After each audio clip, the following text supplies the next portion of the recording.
नमस्कार मित्रों, अपने चैनल में सभी श्रोताओं का स्वागत करता हूं।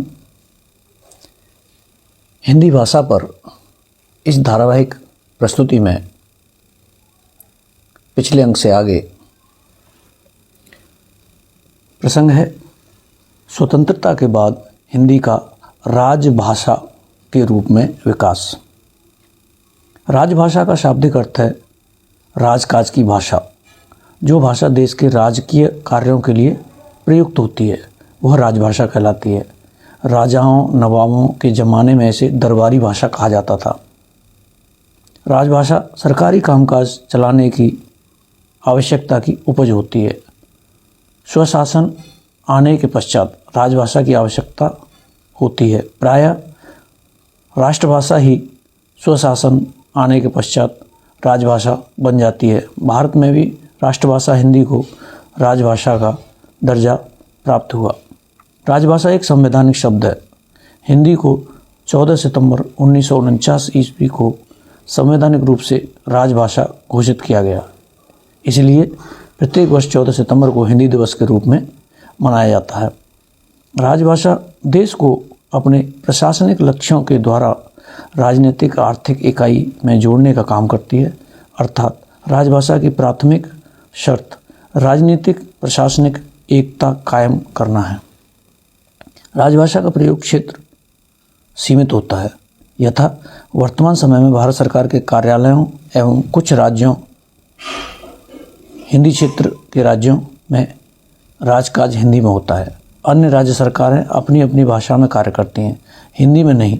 महाराष्ट्र मराठी में, पंजाब पंजाबी में, गुजरात गुजराती में आदि। राजभाषा कोई भी भाषा हो सकती है, स्वभाषा या परभाषा।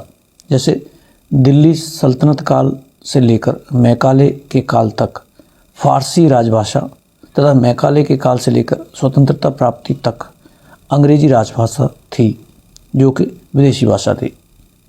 जबकि स्वतंत्रता प्राप्ति के बाद हिंदी को राजभाषा का दर्जा दिया गया, जो कि स्वभाषा है। राजभाषा का एक निश्चित मानक स्वरूप होता है जिसके साथ छेड़छाड़ या प्रयोग नहीं किया जा सकता। हिंदी की संवैधानिक स्थिति व उसकी समीक्षा। स्वतंत्रता के पूर्व जो छोटे बड़े राष्ट्र नेता राष्ट्रभाषा या राजभाषा के रूप में हिंदी को अपनाने के मुद्दे पर सहमत थे, उनमें से अधिकांश गैर हिंदी भाषी नेता स्वतंत्रता मिलने के समय हिंदी के नाम पर बिदकने लगे। यही वजह थी कि संविधान सभा में केवल हिंदी पर विचार नहीं हुआ। राजभाषा के नाम पर जो बहस वहाँ 11 सितंबर 1949 से 14 सितंबर 1949 तक हुई, उसमें हिंदी, अंग्रेजी, संस्कृत और हिंदुस्तानी के दावे पर विचार किया गया। किंतु संघर्ष की स्थिति सिर्फ हिंदी एवं अंग्रेजी के समर्थकों के बीच ही देखने को मिली। हिंदी समर्थक वर्ग में भी दो गुट थे। एक गुट देवनागरी लिपि वाली हिंदी का समर्थक था, दूसरा गुट महात्मा गांधी, जवाहरलाल नेहरू, अबुल कलाम आज़ाद आदि दो लिपियों वाली हिंदुस्तानी के पक्ष में था। आज़ाद भारत में एक विदेशी भाषा जिसे देश का बहुत थोड़ा सा अंश, अधिक से अधिक 1 या 2% ही पढ़ लिख और समझ सकता था, देश की राजभाषा नहीं बन सकती थी। लेकिन यकायक अंग्रेजी को छोड़ने में भी दिक्कतें थीं। प्रायः 150 वर्षों से अंग्रेजी प्रशासन और उच्च शिक्षा की भाषा रही थी। हिंदी देश की 46% जनता की भाषा थी। राजभाषा बनने के लिए हिंदी का दावा न्याययुक्त था। साथ ही प्रादेशिक भाषाओं की भी सर्वथा उपेक्षा नहीं की जा सकती थी। इन सब बातों को ध्यान में रखते हुए संविधान निर्माताओं ने राजभाषा की समस्या को हल करने की कोशिश की। संविधान सभा के भीतर और बाहर हिंदी के विपुल समर्थन को देखकर संविधान सभा ने हिंदी के पक्ष में अपना फैसला दिया। यह फैसला हिंदी विरोधी एवं हिंदी समर्थकों के बीच मुंशी आयंगर फॉर्मूले के द्वारा समझौते के परिणाम स्वरूप सामने आया, जिसकी प्रमुख विशेषताएं इस प्रकार थीं। हिंदी भारत की राष्ट्रभाषा नहीं बल्कि राजभाषा है। संविधान के लागू होने के दिन से 15 वर्षों की अवधि तक अंग्रेजी बनी रहेगी। एक स्पष्ट निर्देश के आधार पर हिंदी एवं हिंदुस्तानी के विवाद को दूर कर लिया गया। संविधान में भाषा विषयक उपबंध अनुच्छेद 120, अनुच्छेद 210 एवं भाषा विषयक एक पृथक भाग 17 राजभाषा के अनुच्छेद 343 से 351 तक एवं 8वीं अनुसूची में दिए गए हैं। संविधान के ये भाषा विषयक उपबंध हिंदी, अंग्रेजी और प्रादेशिक भाषाओं के परस्पर विरोधी दावों के बीच सामंजस्य स्थापित करने का प्रयास करते हैं। अनुच्छेद 120 कहता है, संसद में प्रयोग की जाने वाली भाषा। संसद का कार्य हिंदी में या अंग्रेजी में किया जाएगा, परंतु यथास्थिति लोकसभा अध्यक्ष या राज्यसभा का सभापति किसी सदस्य को किसी मातृभाषा में सदन को संबोधित करने की अनुमति दे सकता है। संसद विधि द्वारा अन्यथा उपबंध न करे तो 15 वर्ष की अवधि के पश्चात यह अंग्रेजी में शब्दों का लोप किया जा सकेगा। अनुच्छेद 210 राज्य विधानमंडल में प्रयोग की जाने वाली भाषा। राज्यों के विधानमंडलों का कार्य अपने अपने राज्य की राजभाषा या राजभाषाओं में या हिंदी में या अंग्रेजी में किया जाएगा, परंतु यथास्थिति विधान सभाध्यक्ष या विधान परिषद का सभापति किसी सदस्य को उसकी मातृभाषा के सदन को संबोधित करने की अनुमति दे सकता है। संसद विधि द्वारा अन्यथा उपबंध न करे तो 15 वर्ष की अवधि के पश्चात या अंग्रेजी में शब्दों का लोप किया जा सकेगा। 8वीं अनुसूची। 8वीं अनुसूची में संविधान द्वारा मान्यता प्राप्त 22 प्रादेशिक भाषाओं का उल्लेख है। 1950 ईस्वी में जब संविधान लागू हुआ था तब 8वीं अनुसूची में 14 भाषाएं थी, जो आज बढ़कर 22 हो गईं। इस अनुसूची में आरंभ में 14 भाषाएं ये थीं: असमिया, बांग्ला, गुजराती, हिंदी, कन्नड़, कश्मीरी, मलयालम, मराठी, उड़िया, पंजाबी, संस्कृत, तमिल, तेलुगु, उर्दू। बाद में सिंधी को 21वें संशोधन में, तत्पश्चात कोंकणी, मणिपुरी, नेपाली को 71वें संशोधन 1992 में शामिल किया गया, जिससे इसकी संख्या 18 हो गई। तदुपरांत बोडो, डोगरी, मैथिली और संथाली को 92वां संशोधन 2003 में शामिल किया गया और इस प्रकार अनुसूची में 22 भाषाएं हो गई हैं।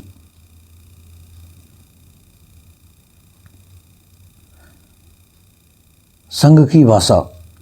अनुच्छेद 343 के अनुसार संघ की राजभाषा हिंदी और लिपि देवनागरी होगी।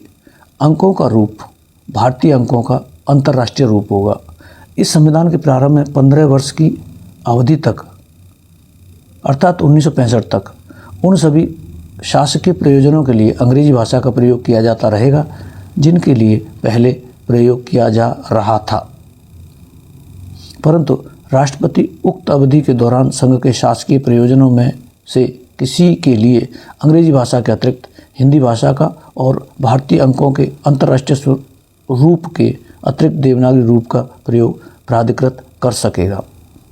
संसद उक्त 15 वर्ष की अवधि के पश्चात विधि द्वारा अंग्रेजी भाषा का या अंकों के देवनागरी रूप का ऐसे प्रयोजनों के लिए प्रयोग उपबंधित कर सकेगी जो ऐसी विधि में विनिर्दिष्ट किए जाएं।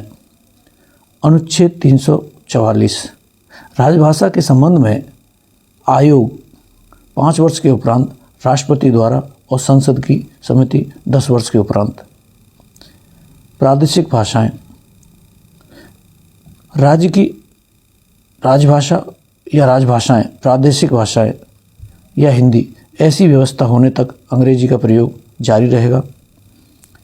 एक राज्य और दूसरे राज्य के बीच या किसी राज्य और संघ के बीच पत्रादि की राजभाषा, संघ द्वारा तत्समय प्राधिकृत भाषा, आपसी करार होने पर दो राज्यों के बीच हिंदी रहेगी। यह अनुच्छेद 346 में कहा है। अनुच्छेद 347 में किसी राज्य की जनसंख्या के किसी अनुभाग द्वारा बोली जाने वाली भाषा के संबंध में विशेष उपबंध। उच्च न्यायालय और उच्चतम न्यायालय आदि की भाषा। अनुच्छेद 348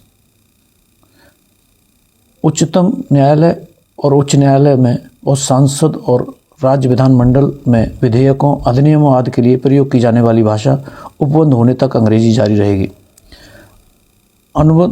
अनुच्छेद 349 भाषा से संबंधित कुछ विधियां अधिनियमित करने के लिए विशेष प्रक्रिया। राजभाषा संबंधी कोई भी विधेयक राष्ट्रपति की पूर्व मंजूरी के बिना पेश नहीं की जा सकती और राष्ट्रपति भी आयोग की सिफारिशों पर विचार करने के बाद ही मंजूरी दे सकेगा। विशेष निर्देश।